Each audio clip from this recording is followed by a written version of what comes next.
მოგესალმებით გოგა TV-ზე ჰოროსკოპის 3 ნიშანი, რომლებსაც არაადეკვატური თვითშეფასება გააჩნიათ.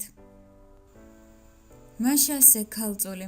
ამ ნიშნის წარმომადგენელს შეუძლია გამიზნულად მოიქცეს ისე, რომ არ განიცადოს წარუმატებლობა, მათთვის წაგება აუტანელია, ამიტომ ხშირად თავიანთ ნიჭსა და ღირებულებებს გადამეტებულად წარმოაჩენენ. მათ ხშირად ავიწყდებათ ის, რომ დიდი ხანია ქალწულების არასწორი თვითშეფასება გარშემომყოფებმა საკმარისად იხილეს. ქალწულს შეგიძლიათ ყოველთვის დაეღრნოთ, ვინაიდან საუკეთესოდ შეასრულებს დავალებას დადგენილ ვადებში.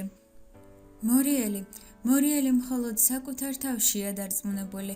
ეს ნიშანი ნამდვილი ეგოისტია და საკუთარ თავზე არ ერიდება ხმამაღლა საუბარს. შესაბამისად, არც თავისი ნიჭის დაუნარების დამალვა შეუძლია. მორიელები ხშირად სიტუაციიდან ცუდ მდგომარეობაში გამოდიან მხოლოდ იმიტომ, რომ თავიანთ თავზე საკმაოდ დიდი წარმოდგენა ჰქონდათ. მათ შეუძლიათ ყველაფერს დამოუკიდებლად გაართვენ თავი. ასეთი მიდგომა კარგია, მაგრამ იდეალურობისათვის უფრო რეალისტები უნდა იყვნენ.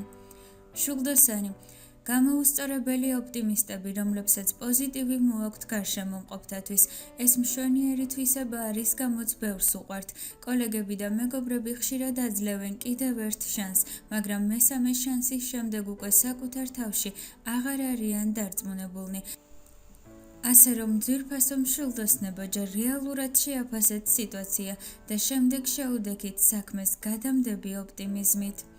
დღეისათვის სულ ეს იყო. გამოიწერეთ გოგა TV, რათა არ გამოტოვოთ მომდევნო ვიდეოები. მოიწონეთ და გააზიარეთ.